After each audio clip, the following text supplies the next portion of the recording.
Parlons de deux enjeux de la société, du coup, si vous le voulez bien. On va parler d'abord de la crise de la Covid-19. Et c'est difficile de ne pas en parler en ce moment. C'est très difficile de ne pas en parler, en effet. Et surtout du problème de la cohorte estudiantine, qui est en totale détresse. Quel serait, dans un premier temps, le message que vous souhaiteriez adresser à ces étudiants en détresse? Mais je pense que la première chose, c'est que on doit se battre pour apporter des solutions maintenant. Donc leur dire si vous allez mal, il faut un petit peu discuter, voilà, ça va pas, je veux dire, c'est trop court. Je pense qu'on doit être conscient d'un truc et on doit oser se le dire. Perdre un an quand on a 18 ans, ça vaut 10 fois plus cher que quand on perd un an et qu'on a 34 ans. Moi, ok, voilà, j'ai perdu un an, c'est jamais gai pour personne, hein, surtout qu'à mon âge aussi, il y a encore plein de choses à faire.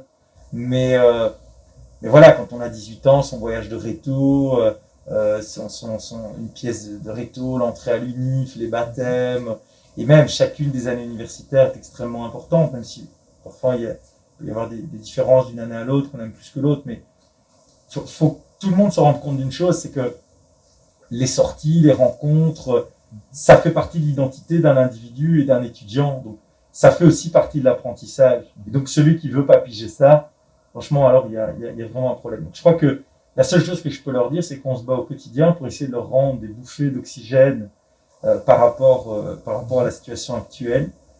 Malheureusement, ce qui est perdu, mais voilà, ça sert à rien de regarder derrière. Faudra essayer de reconstruire les choses autrement, être fort de cette expérience. Et maintenant, on doit pouvoir rendre de la liberté aux étudiants, avec aussi des accords entre nous. Mais moi, je suis libéral parce que je fais confiance en l'individu. L'accord, c'est aussi de se dire, ok, on va rendre des libertés dans les cours, dans les cotes, etc. Faites gaffe aussi aux personnes les plus faibles, aux grands-parents. Mais moi, j'ai aucun problème à dire à des étudiants, et ça fait de nombreux mois que je milite là-dessus, de dire, allez sur les campus, faut savoir aussi qu'il y a plein de jeunes qui aujourd'hui sont pas étudiants. Et donc on parle beaucoup des jeunes qui sont à l'UNIF, mais aussi des gars de 22 ans qui bossent et qui là savent pas bosser, ou des gens qui viennent de sortir d'études et qui ont peut-être plus de mal à trouver un emploi. Donc dans la jeunesse, les problèmes sont aussi multiples. On a beaucoup focalisé sur les étudiants et on essaye d'apporter des réponses à cela aux étudiants, mais il y a des cas qui sont parfois aussi compliqués. Mais moi, je crois qu'il y a que maintenir plus d'étudiants qu'aujourd'hui dans des campus, en se disant que ils doivent alors faire attention à leurs grands-parents, aux personnes les plus faibles, etc. Je crois que c'est quelque chose qui est tout à fait faisable. Mais ce que je leur dirais aussi, c'est franchement, il faut pas se démoraliser. Voilà, c'est dur, mais il n'y a aucune raison que demain soit pire. Donc franchement, les choses vont aller vers un mieux.